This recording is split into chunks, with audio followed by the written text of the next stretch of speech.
राम राम जी। जैसे कि आप सबको पता हो कि हम 45 दिन का चैलेंज लिए हैं और उस चैलेंज के बारे में हम आप सबको बताने आए, जो कि हम पहले भी वीडियो में वादा करके रखे थे कि हम संडे को इस चैलेंज के बारे में बताएंगे। तो सबसे पहले हम ये समझते हैं कि चैलेंज ये है क्या। चैलेंज वो है जो हम किसी को चैलेंज देते हैं, लेकिन यहाँ तो हमारे सामने कोई भी नहीं, हमको उससे चैलेंज नहीं है। तो सबसे पहले हमको चैलेंज के बारे में समझना होगा कि ये चैलेंज है क्या। इस चैलेंज के बारे में समझते हैं। चैलेंज वो होता है कि कोई भी चीज़ को हमें पूरा करना होता है, तो कैसे पूरा करते हैं उसके बारे में पहले समझते हैं। तो सबसे पहले चैलेंज को इसलिए समझते हैं कि चैलेंज अगर कोई सामने खड़ा हो या कोई दौड़ रहा हो, हमें उससे आगे निकलना। लेकिन यहाँ तो हमें, मेरे सामने कोई नहीं, चाहे आप एग्जाम दे रहे हो, फिर टॉप करने का चैलेंज होता है, या फिर कोई कोई भी काम कर रहे हो, तो उसमें चैलेंज का मतलब पहले सबसे पहले समझते हैं। तो चैलेंज का मतलब ये है कि हम खुद से चैलेंज किए कि 45 दिन तक हम एक रूल्स बनाएंगे, एक डिसिप्लिन बनाएंगे जो उसको नहीं तोड़ेंगे। अगर उस डिसिप्लिन को तोड़ते हैं तो फिर से हम शुरुआत करेंगे। तो सबसे पहले चैलेंज को समझते हैं कि चैलेंज ये है कि हम खुद से डिसिप्लिन बनाएं, खुद से कुछ रूल्स बनाएं जो उसको नहीं तोड़ेंगे और उसको 45 दिन तक पूरा करेंगे। लेकिन इस चैलेंज को पूरा करने के बाद फायदा क्या होता है? फायदा ये होता है कि आपका माइंड का जो सोचने का क्षमता है वो बढ़ जाएगा और आपके शरीर में क्षमता आ जाएगा। आप कुछ जो कार्य कर रहे हो उस पर आपका फोकस जाएगा। तो इस चैलेंज के बारे में समझ लिया। अब सबसे पहले समझ लीजिए कि रूल्स क्या है इसका। तो सबसे पहला नियम ये है कि हम 45 मिनट वर्कआउट करना पड़ेगा। अगर आप जिम जाते हो तो जिम जाके 45 मिनट, मिनिमम 45 मिनट वर्कआउट करना पड़ेगा। अगर आप जिम नहीं जाते हो तो आप ऐसे ही ग्राउंड में, कोई अगर रनिंग कर रहा है तो आप रनिंग कर लो, और पुशअप लगा लो, पुलअप लगा लो, उठक बैठक लगा लो, दंड बैठक लगा लो, कुछ भी कर लो। लेकिन 45 मिनट तक ले आपको एक्टिविटी करना पड़ेगा अपने शरीर के अंदर में, जो कि एक्सरसाइज है, चाहे आप कार्डियो करो या वेट ट्रेनिंग लो, कुछ भी करो, आपको 45 मिनट तक ले करना पड़ेगा। और दूसरा रूल इसका ये है कि आप हैप्पी डाइट फॉलो करोगे। उसमें कोई भी जंक फूड नहीं होना चाहिए, जैसे पिज्जा, बर्गर, चाउमीन, ये मोमोज, ये सब नहीं होना चाहिए। आपको बढ़िया हेल्दी खाना लेना पड़ेगा। और तीसरा रूल इसका ये है कि आपको कम से कम 4.5 लीटर यानी 1 गैलन पानी पीना पड़ेगा। कम से कम 4.5 लीटर पानी पीना पड़ेगा। और चौथा रूल इसका ये कि संपूर्ण ब्रह्मचर्य का पालन करना पड़ेगा। आपको ना कुछ गंदी चीज़ देखना है, ना कोई गंदी एक्टिविटी आपके शरीर में करना है।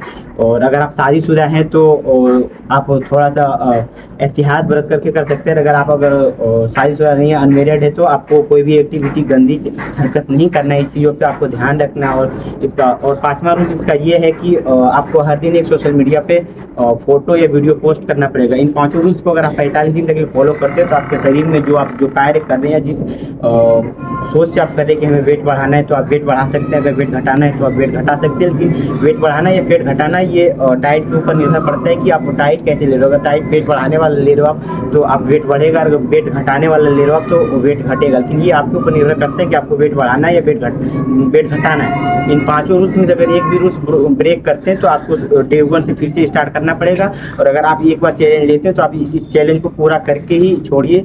इससे क्या होता है कि आपके शरीर में जो हार्मोन होता है वो माइंड से कनेक्ट होता है और जो काम आप कर रहे हैं उस पर ज़्यादा आपका फोकस जाता है। तो हमें कहते हैं कि अभी तक के जो जितने भी हमारे एज के लड़के हैं, सबसे बड़ी प्रॉब्लम ये कि वो अपने माइंड को अपने शरीर से कनेक्ट नहीं कर पाते। या जो भी कार्य करते हैं, या वो पढ़ाई कर रहे हैं या तो फिर कुछ और भी करें, तो काम नहीं कर पाते सही से, वो माइंड को कनेक्ट नहीं कर पाते, ध्यान को भटका देते हैं। अगर एक ही चीज़ को आप बार बार सोचते रहोगे, बार बार सोचते रहोगे, तो ये आपको डिप्रेशन में डाल देगा। इसलिए आप कहते हैं कि बोलो मत, आप करो। और मैं इसीलिए 45 दिन का चैलेंज लिया और ये मैं चैलेंज पूरा करके दिखाऊंगा। फिलहाल मैं आज तीसरा डे है और ये संडे को मैंने वादा किया था कि मैं एक वीडियो डालूंगा लोग, जो कि इसको रूल्स के बारे में समझाऊंगा, रेगुलेशन के बारे में समझाऊंगा। वो मैं बता रहा हूँ कि मेरे पास टाइम नहीं मिल पाता, इसके कारण मैं वीडियो और ज़्यादा नहीं डाल पाता हूँ। तो इसके लिए आप सबसे मैं माफ़ी चाहता हूँ कि जैसे जैसे टाइम मिलेगा मैं आप लोग को प्रॉपर वीडियो डालूंगा और इसके बारे में समझाऊंगा।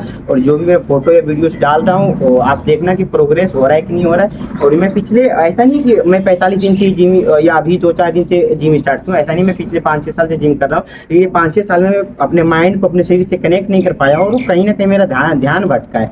उसके चक्कर में मुझे ये चैलेंज लेना पड़ा। और मुझे पूरा ये विश्वास है कि अगर ये 45 दिन में पूरा कर लूँगा तो आगे जो हमारा शारीरिक गतिविधि होगा, जो मेरे शरीर दिखेगा, वो काफ़ी अच्छा दिखेगा। और जहाँ तक मुझे विश्वास है कि मैं इस चैलेंज को पूरा करूँगा, चाहे जिस हालत में भी हो मैं पूरा करूँगा। और आप सब अपना सपोर्ट बना के रखिएगा और देखते कि क्या होता है। और जो भी है, अगर अच्छा से ही करेंगे और बिल्कुल बढ़िया से करेंगे। और इसमें एक बात ये और है कि आपको हफ्ते में यानी कि मंडे टू सैटरडे ही इसमें एक्सरसाइज करना है और संडे को बॉडी रेस्ट देना है। तो संडे को काउंट नहीं होगा कि 45 दिन में काउंट नहीं होगा, वो मंडे टू सैटरडे ही काउंट होगा। उसके बाद संडे को आपको रेस्ट देना है। और संडे को मैं एक लॉन्ग वीडियो बना के हमारे शरीर में के अंदर में क्या प्रोग्रेस आया नहीं है उस पर चर्चा करके फिर मैं आप लोग को एक वीडियो डालूंगा, जो कि आप लोग उस पर बताइए कि हाँ इसमें सच में कुछ चेंज आया है कि नहीं आया। और अगर हमारे हिसाब से कुछ गलत निकल गया हो तो उसके लिए मैं माफ़ी चाहता हूँ।